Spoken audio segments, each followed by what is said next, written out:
তাপপ্রবাহে পড়ছে দেশের ৫১ জেলা। বৃষ্টিপাত না থাকায় বাড়ছে তাপদাহ, অব্যাহত থাকতে পারে ২৩ থেকে ২৪ এপ্রিল পর্যন্ত।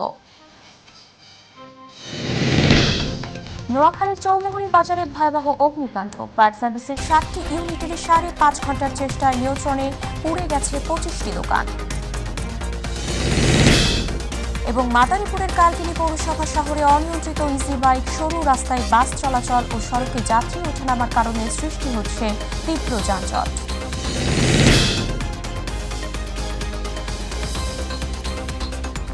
দর্শক আসসালামু আলাইকুম, আমন্ত্রণ জানাচ্ছি মাইটিভি জেলার সংবাদে। আপনাদের সাথে আছি আমি উপমা কুণ্ডু। শুনছিলেন সংবাদ শিরোনাম, চলে যাচ্ছে বিস্তারিত প্রসঙ্গে। তাপপ্রবাহে পড়ছে দেশের ৫১ জেলা। আবহাওয়া অধিদপ্তর জানিয়েছে, পাবনা ও চুয়াডাঙ্গার উপর দিয়ে অতি তীব্র তাপপ্রবাহ বয়ে যাচ্ছে। আর রাজশাহী, টাঙ্গাইল, যশোর ও কুষ্টিয়ার উপর দিয়ে তীব্র তাপপ্রবাহ বইছে। এছাড়া মৌলভীবাজার, চাঁদপুর জেলাসহ ঢাকার রাজশাহী ও খুলনা বিভাগের অবশিষ্টাংশের উপর দিয়ে মৃদু থেকে মাঝারি ধরনের তাপপ্রবাহ বয়ে যাচ্ছে। একই পরিস্থিতি বিরাজ করছে রংপুর, ময়মনসিংহ ও বরিশাল বিভাগে। গতকাল দেশের সর্বোচ্চ তাপমাত্রা রেকর্ড করা হয়েছে চুয়াডাঙ্গায় ৪২.২ ডিগ্রি সেলসিয়াস।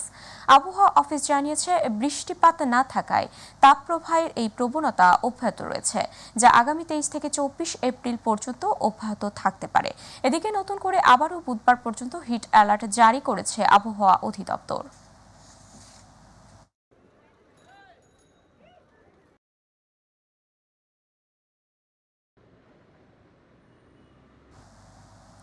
সারা দেশের মতোই তীব্র তাপদাহে পড়ছে কুষ্টিয়া জেলা। গত ২ সপ্তাহ ধরে জেলার উপর দিয়ে বয়ে চলেছে তীব্র তাপপ্রবাহ। এতে চরম বিপাকে পড়েছেন অঞ্চলের নিম্ন আয়ের খেটে খাওয়া মানুষ।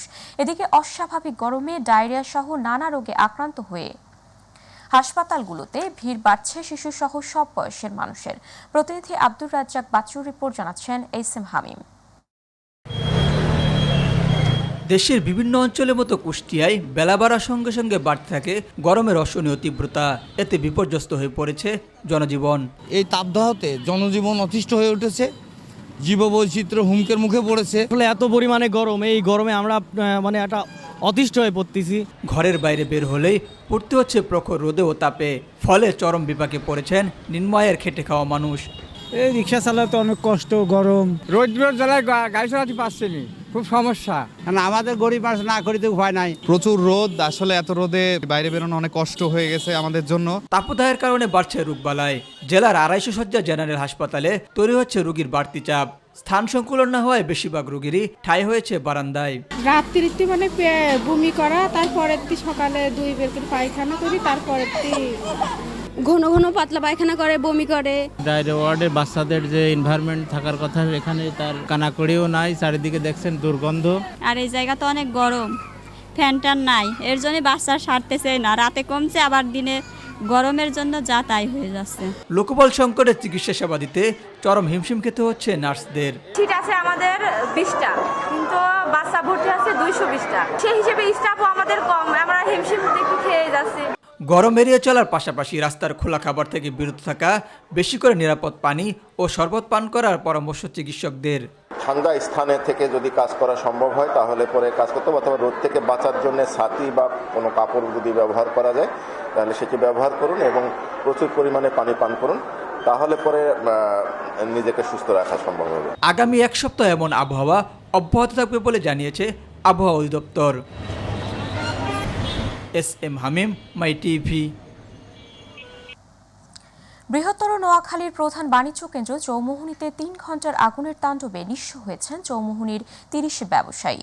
এছাড়া ক্ষতিগ্রস্ত হয়েছেন অন্তত ৫০ দোকানি। প্রায় ৩ ঘন্টার চেষ্টায় আগুন নিয়ন্ত্রণে আনে ফায়ার সার্ভিসের ৭টি ইউনিট। রোববার রাত 8:45-টার দিকে শুরু হওয়া চৌমুহনী বাজারের বাদুমতলা রোডের মসজিদ মার্কেটে এই অগ্নিকাণ্ডের নিয়ন্ত্রণে আসে রাত 11টায়। অগ্নিকাণ্ডের খবর পেয়ে দ্রুত সেনবাগ ও চৌমুহনী ফায়ার সার্ভিসের 2টি ইউনিট আগুন নেভাতে কাজ শুরু করে। পরবর্তীতে সোনাইমুড়ি, মাইজদি, ফেনী সহ ফায়ার সার্ভিসের মোট 7টি ইউনিট প্রায় 3 ঘন্টা চেষ্টার পর আগুন নিয়ন্ত্রণে আনে। নওগাঁয় 3টি ক্লিনিক ও ডায়াগনস্টিক সেন্টারে অভিযান চালিয়ে বর্জ্য অব্যবস্থাপনা ও লাইসেন্স না থাকায় 30,000 টাকা জরিমানা করেছে ভ্রাম্যমাণ আদালত। শহরের হাসপাতাল মোড় ও সেবাশ্রম এলাকায় অভিযান পরিচালনা করেন জেলা প্রশাসক কার্যালয়ের সহকারী কমিশনার ও এক্সিকিউটিভ ম্যাজিস্ট্রেট সাকিব বিন জামান প্রত্যয়। তিনি জানান, বিভিন্ন অনিয়মে 3টি প্রতিষ্ঠানের মালিককে 10,000 টাকা করে 30,000 টাকা জরিমানা করা হয়েছে।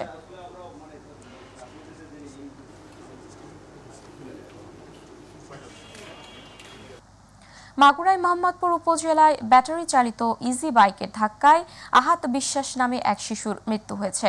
গতকাল উপজেলার বিনোদপুর ইউনিয়নের উরুরা গ্রামে এই দুর্ঘটনা ঘটে। মোহাম্মদপুর থানার ভারপ্রাপ্ত কর্মকর্তা বলেন, শিশু আহাত বিশ্বাস বাড়ির সামনের রাস্তা দিয়ে হেঁটে যাওয়ার পথে একটি ব্যাটারি চালিত ইজি বাইক ধাক্কা দেয়। এতে ঘটনাস্থলেই তার মৃত্যু হয়।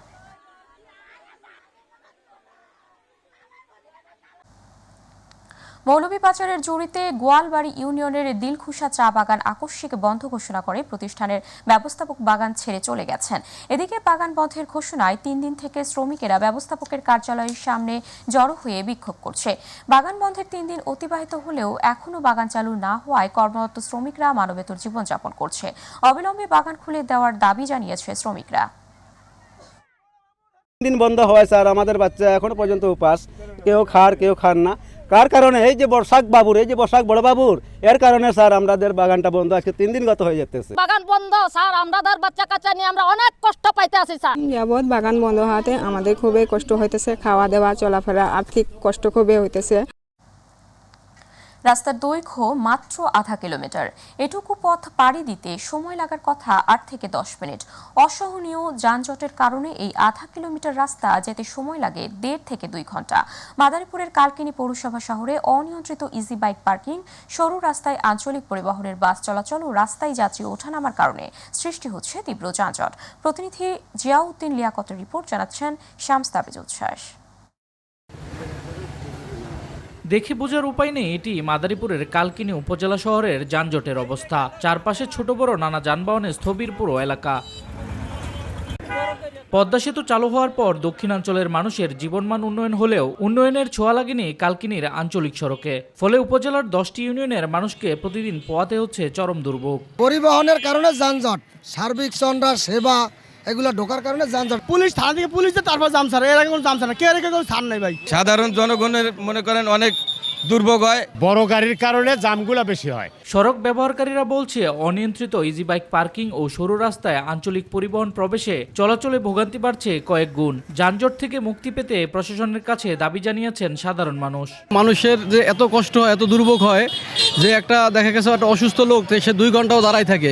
আমাদের গাড়িতে রুগী থাকে, এতে রুগীর অবস্থা অনেকটা গুরুতর খারাপ হয়ে যায়। গাড়িগুলো যখন পালরদি নদী পার হয় তখন এই রাস্তা ক্রসিং করতে পারে না, রাস্তায় জ্যাম বাইজে যায়। যানজট নিরসন করতে বিভিন্ন সেক্টরের সমন্বয়ে সম্মিলিত উদ্যোগে চেষ্টা চলছে বলে জানিয়েছে জনপ্রতিনিধি ও উপজেলা প্রশাসন। যানজট নিরসনের জন্য আমাদের পদক্ষেপটা হলো যে আমাদের ওই পারে এই বাস অটো স্ট্যান্ডটা আমরা ওই পারে নিয়ে যাবো। ওই পারে সরকারি একটা জায়গা আছে, ওইটা যদি আমাদের বরাদ্দ দেয় আমরা সেটা নিতে পারি। কালকিনি যেন যানজট না লাগে এই জন্য আমরা সবসময় কাজ করে যাচ্ছি এবং সচেষ্ট আছি। যানজট নিরসনে আমরা রাজনৈতিক নেতৃবৃন্দ, জনপ্রতিনিধি, আমাদের পৌর মেয়র সহ সকলকে নিয়ে আমরা সুধী সমাজ নিয়ে আমরা একটি সমন্বিত উদ্যোগ গ্রহণ করব। শুধুমাত্র আশার বাণী নয়, দ্রুত যানজট নিরসনে বাস্তবমুখী পদক্ষেপ নেবে সরকার, এমনটাই দাবি এলাকাবাসীর। শামস তাবরিজ উচ্ছ্বাস, মাই টিভি নিউজ ডেস্ক।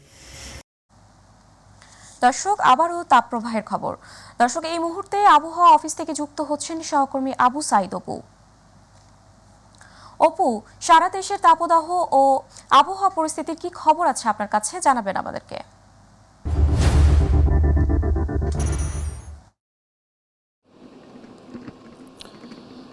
উপমা, আপনাকে ধন্যবাদ। আসলে আপনি জানেন যে গত কয়েকদিন ধরে আছে তীব্র তাপদাহের কারণে কিন্তু জনজীবন অস্বস্তিতে পড়েছে। বিশেষ করে যারা নিম্ন আয়ে খেটে খাওয়া মানুষজন তাদের কিন্তু একদম নাভিসে উঠেছে। আমরা এখন একটু কথা বলতে চাই মানে আবহাওয়া অফিসের যে আবহাওয়াবিদ এ.কে.এম. নাজমুল হকের সাথে। আসলে এই মানে তীব্র তাপদাহকে আসলে রেড অ্যালার্ট কীভাবে তারা জারি করলো সেই বিষয়টা আমরা একটু জানতে চাই।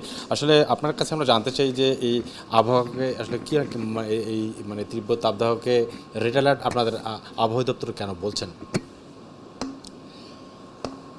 জি ধন্যবাদ। আপনারা অবগত আছেন যে এখন পাবনা এবং চুয়াডাঙ্গা জেলাসমূহের উপর দিয়ে তীব্র তাপপ্রবাহ প্রবাহিত হচ্ছে। আর এছাড়া আপনার রাজশাহী, টাঙ্গাইল, যশোর, কুষ্টিয়া এসব জেলাসমূহের উপর দিয়ে তীব্র তাপপ্রবাহ প্রবাহিত হচ্ছে। আর এর বাইরেও দেশের বিস্তীর্ণ অঞ্চল জুড়ে, বিশেষ করে খুলনা বিভাগ, রাজশাহী বিভাগ, ঢাকা বিভাগ, বরিশাল বিভাগ, এসব বিভাগসমূহে মৃদু থেকে তীব্র তাপপ্রবাহ, অতি তীব্র তাপপ্রবাহ প্রবাহিত হচ্ছে। তো আমরা যখন 36 ডিগ্রি বা তার উপরে যখন তাপমাত্রা যখন হয়, তখন সেটাকে আমরা তাপপ্রবাহ বলে থাকি। 36 ডিগ্রি হলো 36 থেকে 38 ডিগ্রি সেলসিয়াস পর্যন্ত মৃদু তাপপ্রবাহ, 38 থেকে 40 ডিগ্রি পর্যন্ত মাঝারি ধরনের তাপপ্রবাহ, 40 থেকে 42 ডিগ্রি পর্যন্ত এটা তীব্র তাপপ্রবাহ, এবং 42 থেকে তার উপরে যদি যায় তাহলে সেটা অতি তীব্র তাপপ্রবাহ এটা আমরা বলে থাকি। এবং এই অতি তীব্র তাপপ্রবাহ বর্তমানে বয়ে চলেছে।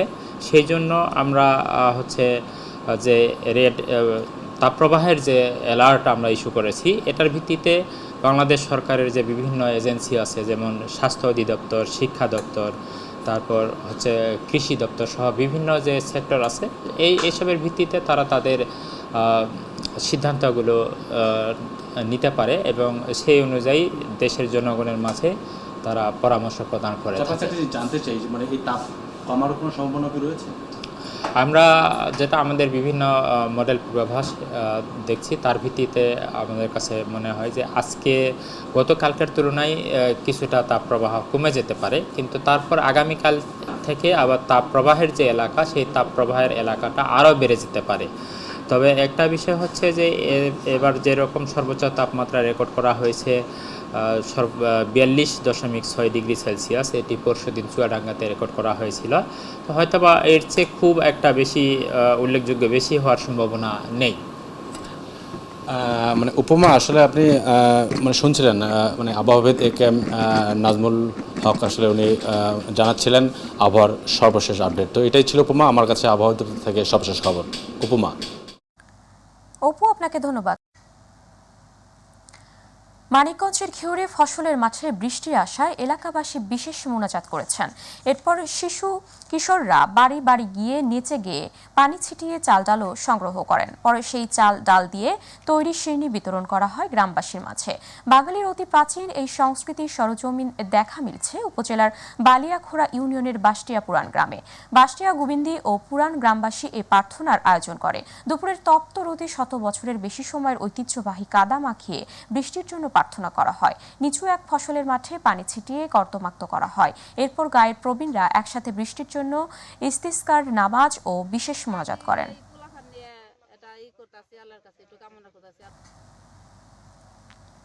ঢাকার ধামরাইয়ে সাংবাদিক আমিনুর রহমানের উপর সন্ত্রাসী হামলার ঘটনায় 10 জনের নাম উল্লেখ করে ধামরাই থানায় একটি লিখিত অভিযোগ করা হয়েছে।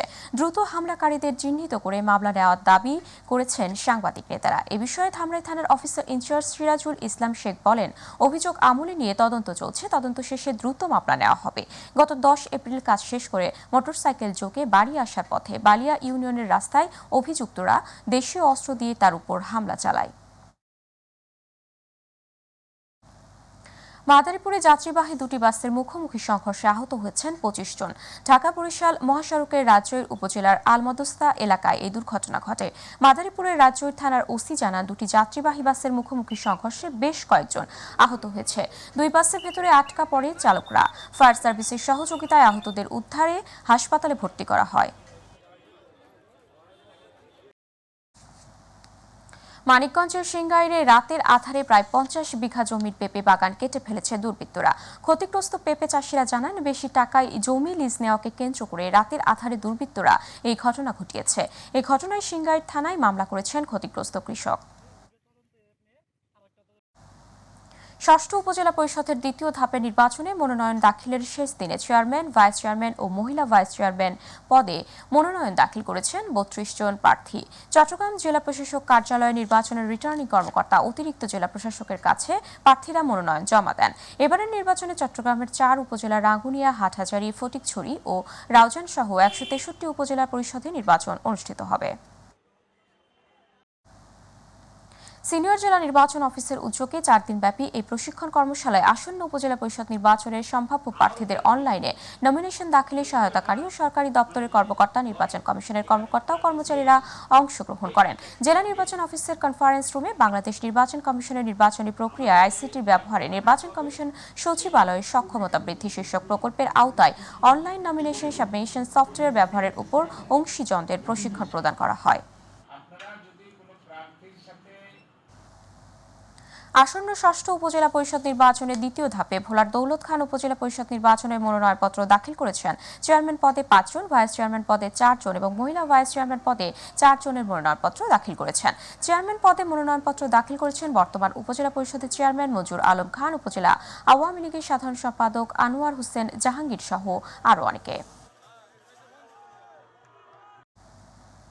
নওগাঁ জেলা উন্নয়ন সমন্বয় কমিটির মাসিক সভা অনুষ্ঠান অনুষ্ঠিত হয়েছে। নওগাঁ জেলা প্রশাসকের সম্মেলন কক্ষে জেলা প্রশাসনের আয়োজনে এই সমন্বয় সভা অনুষ্ঠিত হয়। জেলা প্রশাসক গোলাম মোল্লার সভাপতিত্বে বক্তব্য রাখেন অতিরিক্ত জেলা প্রশাসক Rashidul Hasan, police super Gaziur Rahman, civil surgeon doctor Nazrul Islam, পৌরসভার মেয়র নাজমুল হক সনি। দ্বাদশ জাতীয় সংসদ নির্বাচনে কুমিল্লা 1 আসন থেকে সংসদ সদস্য নির্বাচিত হওয়ায় আইইবি সভাপতি প্রকৌশলী আব্দুস সবুরকে সংবর্ধনা প্রদান করা হয়েছে। এ সময় আইইবি চট্টগ্রাম কেন্দ্রের চেয়ারম্যান প্রকৌশলী এম এ রশিদের সভাপতিত্বে প্রধান অতিথি ছিলেন Chittagong city mayor M Rezaul Karim Chowdhury. বক্তব্য রাখেন চট্টগ্রাম ওয়াসার ব্যবস্থাপনা পরিচালক প্রকৌশলী এ কে এম ফজলুল্লাহ, প্রকৌশলী দেলোয়ার হোসেন সহ অন্যান্যরা।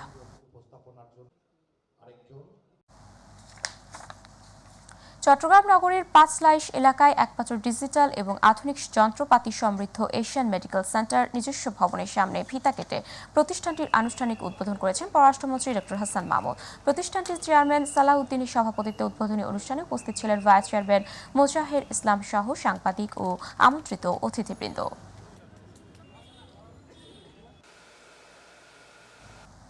তীব্র তাপপ্রবাহ থেকে মুক্তি ও টেকসই উন্নয়ন লক্ষ্যমাত্রা এসডিজি অর্জনের লক্ষ্যে হাজী মোহাম্মদ দানিশ বিজ্ঞান ও প্রযুক্তি বিশ্ববিদ্যালয়ের বৃক্ষরোপণ ও সাধারণ শিক্ষার্থীদের মধ্যে গাছের চারা বিতরণ করা হয়েছে। কেন্দ্রীয় ছাত্রলীগের 10 দিনে 5 লাখ বৃক্ষরোপণ কর্মসূচির অংশ হিসেবে হাবিব রবি শাখা ছাত্রলীগের নেতৃত্বে নেতাকর্মীরা এই কর্মসূচির আয়োজন করেন। এই সময় হাবিব রবি শাখা ছাত্রলীগ নেতারা সহ সাধারণ শিক্ষার্থীরা উপস্থিত ছিলেন।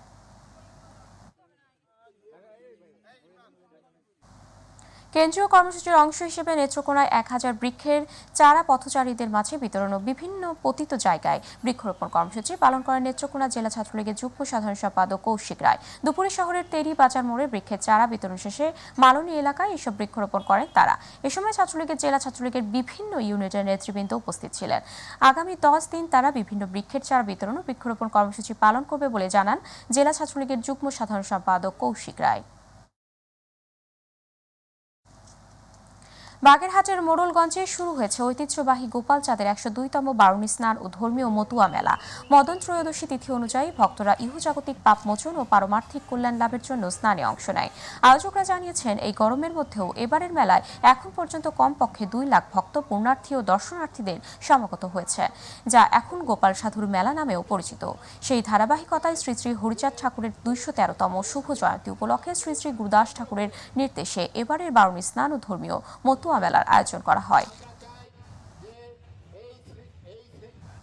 কক্সবাজার জেলা মহিলা আওয়ামী লীগের উদ্যোগে অনুষ্ঠিত হয়েছে ঈদ পুনর্মিলনী সভা। জেলা মহিলা আওয়ামী লীগ সভাপতি কানিস ফাতেমা আহমেদের সভাপতিত্বে অনুষ্ঠিত সভায় প্রধান অতিথি ছিলেন কেন্দ্রীয় আওয়ামী লীগের ধর্ম বিষয়ক সম্পাদক অ্যাডভোকেট সিরাজুল মোস্তফা এবং প্রধান বক্তা ছিলেন জেলা আওয়ামী লীগ সাধারণ সম্পাদক মুজিবুর রহমান। বর্ণাঢ্য আয়োজন ও উৎসবমুখর পরিবেশে সম্পন্ন হয়েছে মৌলভীবাজারের জুড়ি উপজেলার নোয়াবাজার আহমদিয়া ফাজিল মাদ্রাসার পুনর্মিলনী অনুষ্ঠান। মাদ্রাসা প্রাঙ্গণে প্রাক্তন ছাত্রছাত্রীদের মিলন মেলায় মাওলানা আকবর আলীর সভাপতিত্বে বক্তব্য রাখেন বর্তমান অধ্যক্ষ মাওলানা লিয়াকত আলী খান, মাওলানা আব্দুল সালাম আব্দুর রহমান, সাবেক শিক্ষক এ কে এম শহীদুল্লাহ, মাওলানা আব্দুল মতিন খান, ম্যানেজিং কমিটির সহসভাপতি মঈনুদ্দিন মৈজন, সাবেক ছাত্র নসির উদ্দিন আহমেদ মিঠু, পুনর্মিলনী উদযাপন কমিটির সভাপতি আকদ্দোস আলী, সাধারণ সম্পাদক জাহিদুল ইসলাম খান। দর্শক, সংবাদের শেষ প্রান্তে আমরা যাবার আগে সংবাদ শিরোনামগুলো জানিয়ে দিচ্ছি আরো একবার। তাপপ্রবাহে পড়ছে দেশের 51 জেলা। বৃষ্টিপাত না থাকায় বাড়ছে তাপদাহ, অব্যাহত থাকতে পারে পরিস্থিতি 24 এপ্রিল পর্যন্ত। নোয়াখালী চৌমুহনী বাজারে ভয়াবহ অগ্নিকাণ্ড, ফায়ার সার্ভিসের 7টি ইউনিটের 5.5 ঘন্টার চেষ্টায় নিয়ন্ত্রণে পুড়ে গেছে 25টি দোকান। এবং মাদারীপুরের কালকিনি পৌরসভা শহরে অনিয়ন্ত্রিত ইজি বাইক, সরু রাস্তায় বাস চলাচল ও সড়কে যাত্রী ওঠানামার কারণে সৃষ্টি হচ্ছে তীব্র যানজট।